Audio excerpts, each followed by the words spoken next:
Hello बच्चों। आज जो कहानी मैं आपके लिए लेकर आई हूं उसका टाइटल है सूझबूझ का परिणाम। तारा मेढकी का छोटा सा परिवार था। वह और उसके 2 बच्चे बस। बहुत दिन पहले उसके पति को किसी सांप ने खा लिया था। पति के जाने के बाद उसके बच्चे बहुत अकेले हो गए थे। तारा ने बड़े धैर्य और लगन से पाल पोसकर उन्हें बड़ा किया था। स्वयं कष्ट झेले पर बच्चों को किसी भी प्रकार के अभाव का अनुभव न होने दिया था। तारा समझदार मां थी। वह जानती थी कि बच्चों की सबसे बड़ी निर्माता मां ही होती है। उसने अपने बच्चों में प्रारंभ से ही अच्छी आदतें डाली थीं। उन्हें अच्छी अच्छी बातें सिखाई थीं। तारा के दोनों बच्चे पप्पू और गप्पू होनहार ही थे। वे मां की सीख के अनुसार चलते, बड़ों का कहना मानते, उनका सम्मान करते। सारे ही पड़ोसी उन्हें बहुत प्यार करते थे। पप्पू गप्पू थोड़ा बड़े हुए तो तारा उन्हें विधिवत प्रशिक्षण देने लगी। तैरने, कूदने, गाने, पढ़ने और शिकार करने का। इन सब में उसका लगभग आधा दिन ही बीत जाता था। एक दिन तारा ने सोचा कि जितनी देर में केवल अपने ही बच्चों को पढ़ाती हूं, उतनी देर में पड़ोसी के दूसरे बच्चों को इनके साथ भी पढ़ा सकती हूं। मेरे तो 2 बच्चे हैं, काम भी मेरे पास कम है। पड़ोसिनों के तो 7-8 से कम बच्चे किसी के नहीं हैं। घर में सारा दिन चिल्लपो मची रहती है। बेचारी किसी भी बच्चे की ढंग से देखरेख नहीं कर पाती। अच्छा है कि मुझसे कुछ लाभ उन्हें मिले। शाम को जब पड़ोसिनें घर के काम से निपटकर 2 पल सुस्ताने तालाब के किनारे बैठी तो तारा बोली, बहनों, पप्पू गप्पू को तो मैं पढ़ाती हूं। तुम चाहो तो अपने अपने बच्चों को भी सुबह मेरे पास पढ़ने भेज दिया करो। हाँ बहन, अच्छा है कि तुम्हारे पास रहकर कुछ तो सीखेंगे ही। हमें तो इतने बड़े कुटुंब के धंधों से ही फुर्सत नहीं मिल पाती। एक पड़ोसिन बोली। दूसरे दिन से 2-3 पड़ोसिनों के बच्चे तारा के घर पढ़ने आने लगे। तारा बड़े प्यार से बच्चों को पढ़ाती थी। बच्चे घर जाकर तारा मौसी की बड़ी प्रशंसा करते। कुछ अपने बच्चों से तारीफ सुनकर कुछ औरों की देखा देखी अब सभी मेढकियों ने अपने बच्चे उसके यहां भेजने प्रारंभ कर दिए। तारा के यहां पढ़ने योग्य बच्चों की इतनी भीड़ जमा हो गई कि घर में बैठने बिठाने की जगह भी न रह गई थी। अब वह तालाब के किनारे पेड़ों की छाया में खुली जगह में कक्षा लेने लगी। अब उसे 2 पल सुस्ताने की, खाना ढूंढने की भी फुर्सत न मिलती। तारा की एक पड़ोसिन बहुत समझदार थी। उसकी नजर से यह बात छिपी न रह सकी। एक दिन वह तारा के पास आई और बोली, दीदी, तुम्हारी शिक्षा से हमारे बच्चे दिन पर दिन सुधरते ही जा रहे हैं। क्यों ना तुम विधिवत एक स्कूल ही खोल लो। तुम हमारे बच्चों को पढ़ाने सिखाने का, उन्हें अच्छा बनाने का उत्तरदायित्व लो। हम सब खाने पीने की जरूरत की दूसरी चीजें तुम्हें लाकर दे दिया करेंगे। इससे बिना किसी तनाव और चिंता के तुम अपना काम कर पाओगी। तारा को इसमें क्या आपत्ति हो सकती थी। उसने स्वीकृति में अपनी गर्दन हिला दी। बस फिर क्या था, वह पड़ोसिन छलांग लगा लगा कर सभी को सूचना दे आई। दूसरे दिन प्रातःकाल ही एक नए स्कूल का उद्घाटन हो गया। उसका नाम रखा गया तारा विद्यापीठ।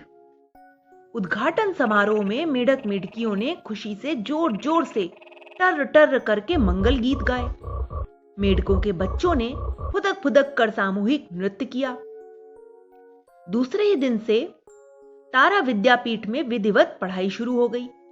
बच्चे अधिक थे, इसलिए तारा ने पढ़ाने के लिए 2 मेढकियों की नियुक्ति की। अब तारा आचार्य जी बन गई थी। सभी उसे बड़ी दीदी कहते थे और उसका बड़ा सम्मान आदर करते थे। तारा विद्यापीठ में न केवल पढ़ाई अच्छी होती थी, अपितु वहां अनुशासन और सदाचार पर बल दिया जाता था। न केवल सदाचार सिखाया जाता, अपितु स्वावलंबन, साहस, संगठन, आत्मरक्षा पर भी बल दिया जाता था। तारा कहती कि जितनी आवश्यकता बच्चों को सदाचारी और ज्ञानी बनने की है, उतनी ही आवश्यकता इस बात की भी है कि उन्हें इस योग्य बनाया जाए कि वे अनीति, अत्याचार से संघर्ष कर सकें। यही कारण था कि तारा विद्यापीठ के सारे ही शिक्षार्थी बड़े साहसी और बड़े ही सूझबूझ वाले थे। एक दिन की बात है, तारा, दोनों शिक्षिकाएं और मेढकों के बच्चे पिकनिक के लिए एक जंगल में गए। सुहावना मौसम था। रिम झिम बादल बरस रहे थे। सभी ने खूब मौज मस्ती की। लौटते समय वे छोटे छोटे समूहों में बट गए थे। 2 बच्चे सबसे पीछे रह गए थे। वे रास्ते भर बड़ी उछल कूद करते आ रहे थे। वे थोड़ी देर खूब तेजी से दौड़ते तो कुछ देर चुपचाप रास्ते में बैठ जाते। जब उनके साथी आगे बढ़ जाते तब फिर तेजी से उछलकर वे उनसे आगे बढ़ने की कोशिश करते। बड़ी देर से वे यही खेल कर रहे थे। शिक्षिकाओं ने ऐसा करने के लिए उन्हें मना भी किया था, पर बच्चे अपनी ही धुन में थे। सहसा ही एक घटना घटी। दोनों बच्चे अपने साथियों से बहुत पीछे रह गए थे। एक सांप बड़ी देर से इसी ताड़ में था। वह अचानक से सामने आ गया और बोला, बेटा, कहां जा रहे हो? अपने घर पास के जंगल में। बच्चे बोले। ओहो, अभी तो काफी दिन बाकी है। जाने की इतनी भी क्या जल्दी है? तुम दोनों ही हमारे मेहमान हो। हमारे इस जंगल में बहुत अच्छी अच्छी चीजें हैं। उन्हें खाए बिना तुम्हें जाने न देंगे। सांप कहने लगा। बच्चों के मन में अब यह बात आने लगी थी कि कहीं मीठी मीठी बात बनाकर यह हमें ही न गटक कर जाए। वे मन ही मन सोचने लगे कि कैसे इस दुष्ट से छुटकारा पाया जाए। शारीरिक बल में तो वे उससे कम थे। वे कोई युक्ति सोचने लगे। सहसा ही एक बच्चे ने दूसरे को आंख झपकाकर कुछ इशारा किया। फिर वह सांप से बोला, बताओ जी, आज तो बिना खाए पिए हम अपने घर क्यों जाएंगे? हम दोनों तो आपके इस जंगल की अच्छी स्वादिष्ट चीजें चख कर ही जाएंगे। सांप मन ही मन बड़ा प्रसन्न हुआ। आज तो उसके यहां दावत थी। वह सोच रहा था कि दावत में मेढकों को खाकर सांप बड़े प्रसन्न होंगे। कुछ दूर जाने के बाद ही सहसा रुक गए। एक बच्चा कहने लगा, ताऊ जी, कोई भी अच्छी चीज अकेले अकेले नहीं खानी चाहिए। ऐसा हमारा बड़ी दीदी हमेशा कहती हैं। हमारे कुछ सबसे पक्के दोस्त हैं। वे भी हमारे साथ चलते तो बड़ा अच्छा लगता। अब तो वे सब चले गए। उन्हें लेकर कल अवश्य आ जाना। सांप बच्चों से बोला। कल तो पता नहीं हमारी माँ ने यहाँ आने की आज्ञा दी भी या नहीं दी। वे हमसे कुछ ही आगे थे। अभी थोड़ी ही दूर गए होंगे। अगर आप कहें तो हम दौड़कर उन्हें वापस ले आएं। मेढक का बच्चा बोला। कितने मित्र हैं तुम्हारे? सांप ने पूछा। 8 उत्तर मिला। यह सुनकर सांप के मुंह में पानी भर आया। वाह, आज तो दावत में मजा आ जाएगा। उसने मन ही मन सोचा। फिर वह जोर से बोला, जाओ बच्चों, जल्दी जाओ, और तब तक मैं यहीं बैठकर सुस्ता रहा हूं। ले आओ अपने मित्रों को। दोनों बच्चे तेजी से छलांग लगाकर सांप की आंखों से ओझल हो गए।